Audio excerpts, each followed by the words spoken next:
തന്നെ ചെയ്യാൻ പറ്റുന്ന ഹാൻഡ് പവറിൻ്റെ എക്സസൈസാണ്. ഈസി ആയിട്ടുള്ള 5 എക്സസൈസ്. എക്യുപ്മെൻറ്റ്സ് ഒന്നും ആവശ്യമില്ല, എല്ലാവർക്കും ചെയ്യാം.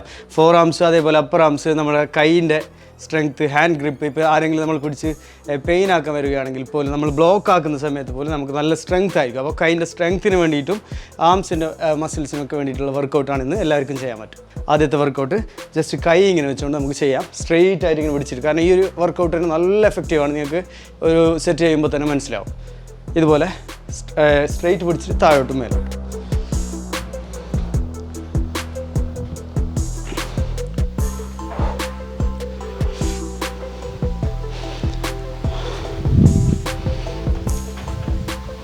ഇത് നമ്മൾ ഒരു സെറ്റ് ചെയ്യുമ്പോൾ തന്നെ ഇപ്പോൾ തന്നെ ഫീൽ ആവുന്നുണ്ട്, നിങ്ങൾക്കും ഇത് അനുഭവപ്പെടാം. 20 എണ്ണമാണ് ഒരു സെറ്റ് നമ്മൾ ഇത് ചെയ്യേണ്ടത്. അതേപോലെ 3 പ്രാവശ്യം ഇത് റിപ്പീറ്റ് ചെയ്യുക. ആദ്യം 20 ചെയ്തു, സ്റ്റോപ്പ് ചെയ്തു, വീണ്ടും 20, അങ്ങനെ 3 പ്രാവശ്യം. ഓക്കെ, ഇത് ആകെ നമുക്കൊരു 3 മിനിറ്റിലൊക്കെ ഇത് ചെയ്യാൻ കിട്ടും. 3 അല്ലെങ്കിൽ 2 മിനിറ്റിൽ തന്നെ ഈ 3 സെറ്റ് നമുക്ക് കംപ്ലീറ്റ് ചെയ്യാൻ പറ്റും. ഇനി ചെയ്യാൻ പോകുന്നത്, ആദ്യത്തെ മനസ്സിലായല്ലോ, കൈ ഇങ്ങനെ സ്ട്രെയിറ്റ് വെച്ചിട്ട് ഇത് താഴോട്ടും മേലോട്ടും. ഇത്ര മാത്രമാണ് ഫസ്റ്റ് വർക്കൗട്ട്. സെക്കൻഡ് വർക്കൗട്ട് എന്ന് പറയുന്നത് ഫിംഗർ പുഷപ്സ് ആണ്. ഈ ഫിംഗർ പുഷപ്സ് നമ്മൾ ചെയ്യുമ്പോൾ നമ്മുടെ ഫിംഗറിൻ്റെ സ്ട്രെങ്ത്ത്, അതേപോലെ ഹാൻഡ് ഗ്രിപ്പിൻ്റെ സ്ട്രെങ്ത്ത്, റിസ്റ്റിൻ്റെ സ്ട്രെങ്ത്ത് നല്ല എഫക്റ്റീവാണ്. നിങ്ങൾക്ക് ചെയ്ത് നോക്കാം. നമ്മൾ കരാട്ടയിലൊക്കെ മോസ്റ്റ്ലി ചെയ്യുന്നൊരു നോർമൽ വർക്കൗട്ടാണിത്. പുഷപ്സ് തന്നെ ഫിംഗറിൽ. ഈ ബിഗിനേഴ്സിന് ചിലപ്പോൾ ചെയ്യാൻ പറ്റാത്തതുകൊണ്ട് ഞാൻ നീ വെച്ചുകൊണ്ടുള്ളത് കാണിക്കാം.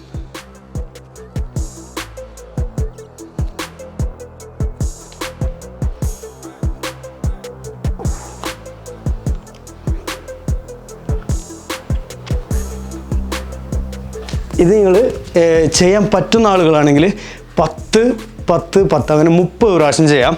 ഇനി നിങ്ങൾക്ക് ചെയ്യാൻ പറ്റുന്നില്ലെങ്കിൽ 5, 5, 5. ഇനി നീ അല്ലാണ്ട് നമുക്ക് നേരെ പുഷപ്സ് തന്നെ ചെയ്യാൻ പറ്റുവാണെങ്കിൽ കൂടുതൽ എഫക്റ്റീവ് ആയിരിക്കും.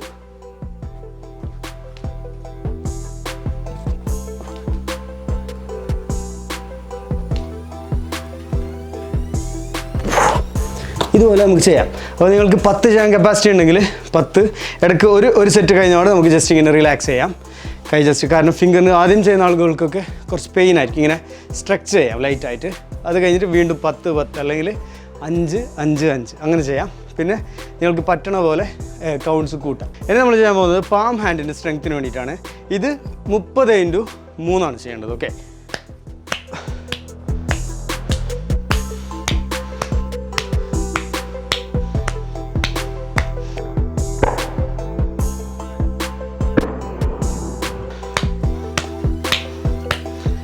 അതായത് ഒരു പഞ്ച് ഇങ്ങനെ നെക്സ്റ്റ് കൈകൊണ്ട് ഇതുപോലെ മാറി മാറി ചെയ്യാം. 30, 50 എത്ര വേണം ചെയ്യാം.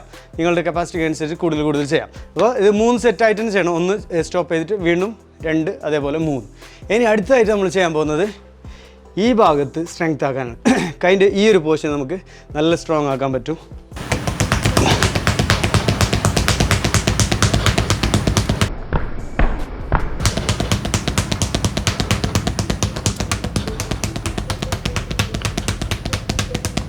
ഇതുപോലെ നിങ്ങൾക്ക് ഒരു 100 ടൈം ചെയ്യാം. അതിൻ്റെ 2 സെറ്റ് ചെയ്താലും മതി, അല്ലെങ്കിൽ 3 സെറ്റ് ചെയ്യാം. 100x3 ഒക്കെ ചെയ്യുമ്പോൾ 300 ടൈം നല്ല സ്ട്രോങ് ആയിരിക്കും. കൈ ഒരു 1 വീക്ക് കൊണ്ട് തന്നെ നിങ്ങൾക്ക് മനസ്സിലാക്കാൻ പറ്റും. നല്ല ഹാർഡായിരിക്കും. ഒരാൾ നമ്മൾ പിടിച്ച് പ്രസ് ചെയ്താൽ തന്നെ നമുക്ക് ഫീൽ ഉണ്ടാവില്ല, കാരണം നല്ല സ്ട്രോങ് ആയിരിക്കും. അപ്പോൾ നമ്മുടെ കൈക്ക് സ്ട്രെങ്ത് കിട്ടാൻ ഏറ്റവും ഇമ്പോർട്ടൻ്റ് ആയിട്ടുള്ള മാർഷൽ ആർട്ടിൽ ഹാൻഡ് കണ്ടീഷൻ എന്ന് പറഞ്ഞിട്ടൊരു പാട്ടുണ്ട്. അപ്പോൾ നമ്മളിതാണ് കൂടുതലായിട്ടും ചെയ്യാറുള്ളത്. ലാസ്റ്റത്ത് അപ്പർ ആംസിനും ഫോർ ആംസിനും ഒരേപോലെ എഫക്റ്റീവ് ആയിട്ടുള്ള എക്സസൈസാണ്.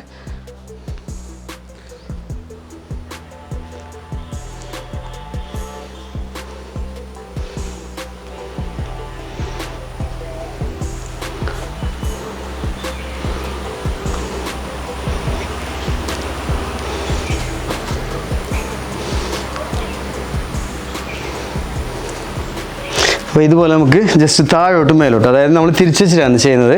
താഴോട്ടും മേലോട്ടും ഇങ്ങനെ ചെയ്താൽ തന്നെ നല്ല എഫക്റ്റീവ് ആയിരിക്കും. ഇത് നമുക്കൊരു 50x3 ഒക്കെ ചെയ്യാൻ പറ്റും ഈസി ആയിട്ട്. പക്ഷേ അത് നിങ്ങൾക്ക് ഇത്രയും വർക്കൗട്ട്, ഞാൻ ഇന്നിപ്പോൾ കാണിച്ച 5 വർക്കൗട്ട് ചെയ്താൽ തന്നെ നിങ്ങൾക്ക് നല്ല മാറ്റം ചെയ്യുന്ന ദിവസം തന്നെ ഉണ്ടാവും. 1 വീക്ക് ഒക്കെ ആകുമ്പോൾ നല്ല സ്ട്രെങ്ത് ആയിരിക്കും. അപ്പോൾ നമ്മളുടെ മുമ്പത്തെ വീഡിയോസ് നോക്കിയിട്ട് എല്ലാവർക്കും റിസൾട്ട് കിട്ടിയിട്ടുണ്ടെന്നുള്ളതിൽ സന്തോഷം.